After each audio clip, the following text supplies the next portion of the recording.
आप देख रहे हैं भवानी टाइम्स। हमारे समाज की आधी आबादी महिलाएं हैं, लेकिन अक्सर स्वास्थ्य योजनाओं की पूरी जानकारी और सेवाएं उन्हें नहीं मिल पाती। केंद्र और राज्य सरकार के सहयोग से स्वस्थ नारी सशक्त परिवार विशेष अभियान अब गोंदिया जिले में शुरू हो रहा है।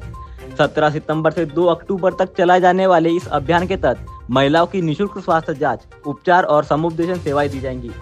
जिला रुग्णालय केटीएस में 17 सितंबर को इसका जिला स्तरीय उद्घाटन किया जाएगा। जिला प्रशासन ने नागरिकों से अपील की है कि घर घर की सभी महिलाएं और माताएं इस अभियान का लाभ ले। जिला स्वास्थ्य अधिकारी डॉक्टर अभिजीत गोल्हार ने भवानी टाइम्स से बातचीत में बताया कि यह अभियान महिलाओं को उनके स्वास्थ्य के प्रति जागरूक करने और समय रहते बीमारियों का निदान कर उपचार शुरू करने का बड़ा अवसर है। आइए सुनते हैं उनका क्या कहना है। आपल्याकडे सार्वजनिक आरोग्य विभाग, केंद्र सरकार व राज्य सरकार यांच्या सूचनेनुसार आपण उद्या म्हणजे 17 सप्टेंबर 2025 ते 2 ऑक्टोबर 2025 या पंधरवाडीमध्ये आपण स्वस्थ नारी सशक्त परिवार अभियान आपण जिल्ह्यामध्ये राबवत आहोत। याच्यामध्ये महत्त्वाचा उद्देश असा आहे की जिल्ह्यामधल्या जे काही आपले जिल्हा रुग्णालय आहे, प्राथमिक आरोग्य केंद्र आहे, उपजिल्हा रुग्णालय, ग्रामीण रुग्णालय व आपले सर्व जे काही आयुष्यमान आरोग्य मंदिर आहेत त्या ठिकाणी सर्व महिलांची आपल्याला तपासणी करून घ्यायची आहे, आरोग्य तपासणी करून घ्यायची आहे। आणि याच्यामध्ये वेगवेगळ्या प्रकारच्या आरोग्य तपासणी असतील। याच्यामध्ये मधुमेह, डायबिटीज, कर्करोग, डोळ्यांची तपासणी, कानाची तपासणी, क्षयरोगाविषयीची तपासणी, त्याच्यानंतर आयुषबद्दल आपल्याला योगाबद्दल माहिती त्याच्यामध्ये द्यायची आहे। त्याच्यानंतर आपल्याला रक्ताची तपासणी करायची आहे। त्याच्यामध्ये महिलांचे काही लोकांना जर त्याच्यामध्ये महिलांना जर काही कर्करोगाची काही लक्षणं असतील तर त्याची आपल्याला तपासणी करून घ्यायची आहे।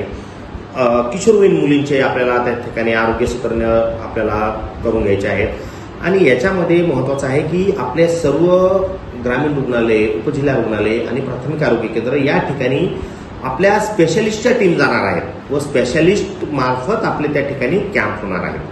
आणि तसंच रोज जे आहे आपल्याकडे प्राथमिक आरोग्य केंद्र आणि आपली जे काही आयुष्यमान आरोग्य मंदिर आहेत, ज्याला आपण सब सेंटर लेवलला जे असतात, तर त्या ठिकाणी सर्व ठिकाणी आपल्याकडं डेली रुटीनमध्ये रोज आपल्याकडे आपण मनुष्यबळ मोबिलाईज करणार, त्याच्यामध्ये आपल्या आशांचा सहभाग घेणार, अंगणवाडीचा सहभाग घेणार, त्याच्यामध्ये आपण जे काही आहेत ज्यांची डेली तपासणी करणार। तसेच याच्यामध्ये जे काही बालकं सुटलेले आहेत, लसीकरणापासून वंचित राहिलेले आहेत संबंधित, त्या बालकांचं लसीकरण आपण मोठ्या प्रमाणामध्ये याच्यामध्ये करणार आहे।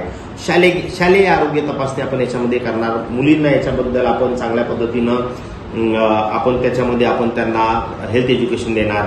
तसेच आपल्याकडं दुर्गम भागामध्ये टेलिमेडिसिनच्या बाबतीमध्ये आपल्याकडे टेलिमेडिसिनचा सिव्हिल हॉस्पिटलमध्ये आपल्याकडं सेल आहे, तर त्या ठिकाणी आपल्याला हे करणं गरजेचं आहे। आणि जे काही आपल्या आयुर्वेदिक डिस्पेन्सरीज आहेत त्या आयुर्वेदिक डिस्पेन्सरीमध्ये आपण तर तपासणी करणार, पण आपण त्याच्यामध्ये योग शिबिराचे पण आपण त्या ठिकाणी धडे देणार आहोत की जेणेकरून आपल्याला चांगल्या पद्धतीने आपलं आरोग्य याच्यामध्ये आपल्याला सशक्त राहण्यासाठी आपल्याला गरजेचं आहे। त्याच्यानंतर आपण याच्यामध्ये महिला व बालविकास विभागाचा पण त्याच्यामध्ये सहभाग घेऊन पोषणाविषयीचे पण आपण धडे त्याच्यामध्ये देणार आहेत।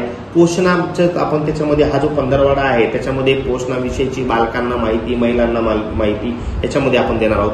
त्याच्यानंतर आपले दंत शिबिरे असणार आहेत। त्याच्यामध्ये आपल्याला काही ठिकाणी जर मोफत चष्मे वाटप असणार आहे।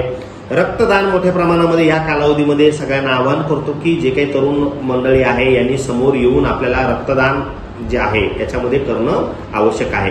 कारण आपल्याकडे इमर्जन्सी रुग्ण येतात, अपघाताचे रुग्ण येतात, आपल्या जिल्ह्यामधून हायवे पण जात आहेत, तर आपल्याला रक्तदानाची याच्यामध्ये आपल्याला वारंवार निकड भासत असते। तर याच्यामध्ये आपल्याला रक्तदान असू, अंगदानाचे फॉर्म भरून देणं असू, या गोष्टी याच्यामध्ये आपण समाविष्ट करणं आवश्यक आहे। अशा पद्धतीने आपला हा प्रोग्राम आपण उद्यापासून तर आपण 2 ऑक्टोबर पर्यंत चालवणार आहोत। उद्या आपल्याकडं जिल्हा रुग्णालय केटीएस या ठिकाणी आपल्याकडं उद्घाटन समारंभ असणार आहे। माननीय पंतप्रधान मोदीजी 12 वाजता ऑनलाईन उद्घाटन करणार आहेत व त्याच्यानंतर आपलं राज्याचं उद्घाटन होणार आहे।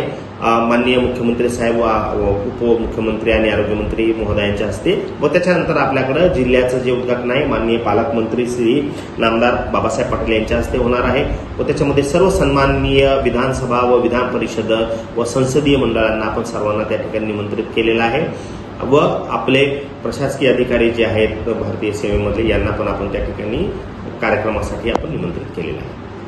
सर्व नागरिकांना माझे आवाहन आहे की स्वस्थ नारी सशक्त परिवार या अभियानाचा सर्व महिलांनी मोठ्या प्रमाणामध्ये उत्स्फूर्त याचा सहभाग घेऊन लाभ घेतला पाहिजे.